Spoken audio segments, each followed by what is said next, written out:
दोस्तों, Indian railway finance corporation limited यानी IRFC की बात करते हैं। यहाँ पे बहुत बड़ी गुड न्यूज निकल के आ रही है। कंपनी ने एक बड़ा एमओयू साइन किया है। पूरी अपडेट क्या है उसको अच्छे से समझेंगे।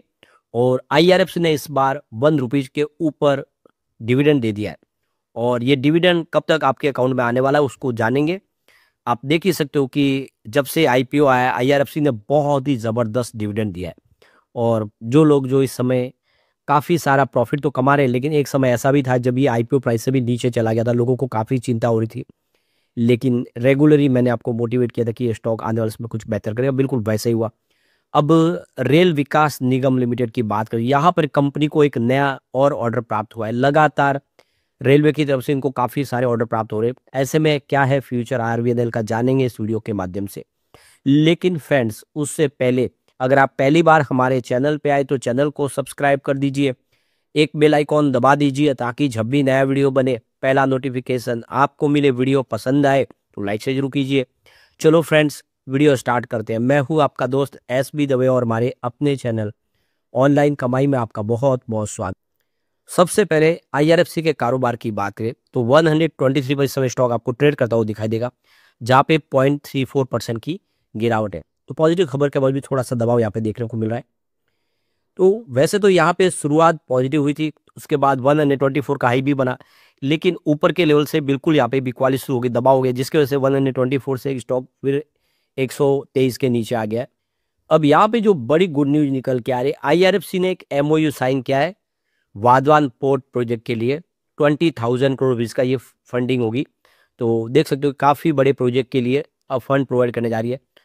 तो ये आप क्लियरली समझ सकते हो कि आईआरएफसी जिसने शुरुआत की थी रेलवे की इंफ्रा कंपनियों को फंड प्रोवाइड करने के लिए, अब इसका पोर्टफोलियो लगातार बढ़ रहा है। पिछले दिनों हमने देखा है कि पावर सेक्टर को इन्होंने काफ़ी सारी फंडिंग की है। पहले इन्होंने रिन्यूएबल एनर्जी से शुरुआत की, फिर थर्मल पावर प्रोजेक्ट के लिए इन्होंने फंड प्रोवाइड करना शुरू किया, और अब कंपनी पोर्ट जैसे बिजनेस पर भी यहाँ पे देख सकते हो कि फंड प्रोवाइड करना शुरू कर दिया। तो कंस्ट्रक्शन हो रहा है पोर्ट का, और उसके लिए कंपनी फंड प्रोवाइड, वो भी 20,000 करोड़ की काफ़ी बड़ी रकम है। तो अब समझ सकते हो कि आईआरएफसी के लिए गोल्डन पीरियड शुरू हो चुका है। तो ये देख सकते कि वर्धमान पोर्ट 2027 में उनको आवश्यकता होगी पैसे की। और आप समझ सकते हो ये जो एमओयू साइन हुआ है ये 27 अक्टूबर को मैरीटाइम वीक के दौरान हुआ है। तो आप देख सकते हो कि आईआरएफसी भी बहुत सारे उन लैंडर के साथ में शामिल हुआ है जिन्होंने इस प्रोजेक्ट के लिए फंड प्रोवाइड करने का तैयारी की थी। तो ये बड़ा पोर्ट है जो कंस्ट्रक्शन होने जा रहा है महाराष्ट्र के अंदर, और इसकी जो कैपेसिटी होगी आप देखिए 298 मिलियन टन की होगी। तो अब यहाँ पे आईआरएफसी ने अपने पोर्टफोलियो को बढ़ा दिया। आप देखिए इंडियन रेलवे को तो कंपनी पहले फंड प्रोवाइड करती ही थी, लेकिन अब पोर्ट्स के ऊपर, पावर प्लांट के ऊपर, कोल माइंस के ऊपर, रेल लाइन लिंकिंग के ऊपर, और पोर्ट डेडिकेटेड फ्रेट कॉरिडोर, इन सब के लिए कंपनी फंड प्रोवाइड करेगी। क्योंकि कंपनी का दर्जा जो नवरत्न का मिल चुका है, कंपनी अपने पोर्टफोलियो को तेजी से बढ़ा रही है। तो बिल्कुल पीएफसी और आरईसी की तरफ से अब आईआरएफसी भी उसी हिसाब से फंड प्रोवाइड करेगी।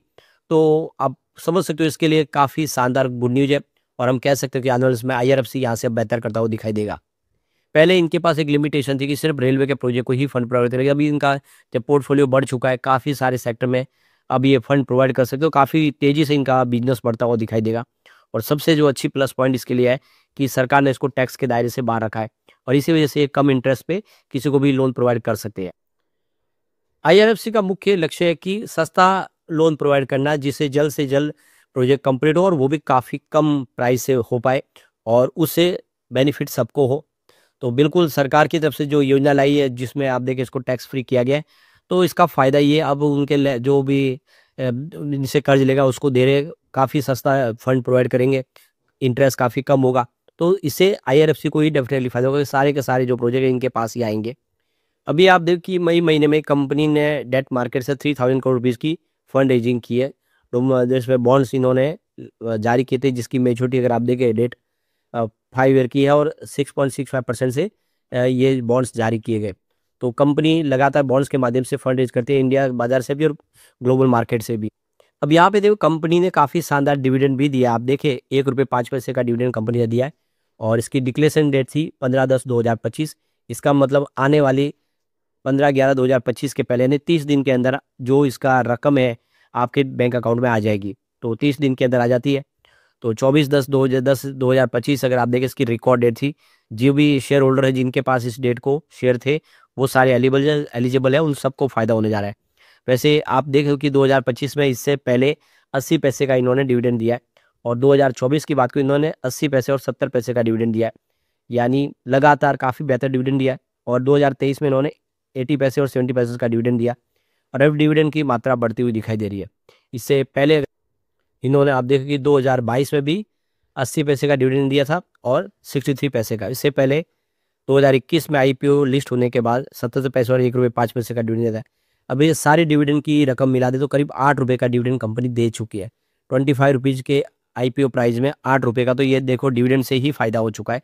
तो इसीलिए कहा जाता है कि पीएसयू स्टॉक बहुत ही शानदार डिविडेंड देते हैं। एक बार हम इसके शेयर होल्डिंग पैटर्न को भी देख सकते हैं। तो यहाँ पे देखिए तो प्रमोटर की होल्डिंग 86.36% है, जिसको कम करना होगा, 75% पे लाना होगा, यानी आने वाले इसमें ओएफएस आ सकता है यहाँ पे। और यहाँ पे एफआई ने निवेश बढ़ा दिया, 0.93% की होल्डिंग थी जून क्वार्टर में जो सितंबर में 0.97% हो चुकी है। डीआई ने निवेश बढ़ाया, 1.46% की होल्डिंग थी जो सितंबर में 1.49% हो चुकी है। तो होल्डिंग किसकी घटी है, वो है जनरल पब्लिक की। 11.24% की होल्डिंग थी जून में जो सितंबर में 11.18% हो चुके हैं। और यही पर जनरल पब्लिक जो हमेशा गलती कर जाते हैं, बड़े फंड हाउस ने खरीदारी शुरू की है। ये आने वाले समय के लिए इसके लिए बहुत बड़ा पॉजिटिव ट्रिगर है। अब चलते हैं रेल विकास निगम लिमिटेड की तरफ। 328 पर क्लोजिंग थी, जहाँ पे इस समय बाजार ट्रेड कर रहा है 2 बजे के आसपास का समय। 0.32% की गिरावट है। तो पॉजिटिव खबर की वजह से माहौल तो पॉजिटिव बना। तो 330 की क्लोजिंग थी कल की, आज 332 पे शुरुआत हुई, 334 भी चला गया, लेकिन फिर ऊपर के लेवल से दबाव देखने को मिला।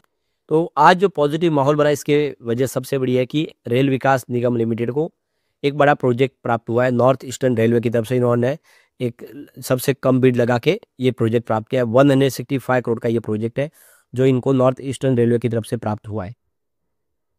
तो इस प्रोजेक्ट के तहत देखें तो यहाँ पे ब्रिज का निर्माण करना है। आप देख सकते हो ये जो पूरा प्रोजेक्ट है रिवर के ऊपर है, जिसमें गंडक के बीच में, गंडक से पनियावा जो वाल्मीकि नगर स्टेशन के बीच में ये लाइन जो है डबलिंग करना है उसका, और गोरखपुर कैंट से लेके वाल्मीकि नगर के बीच में।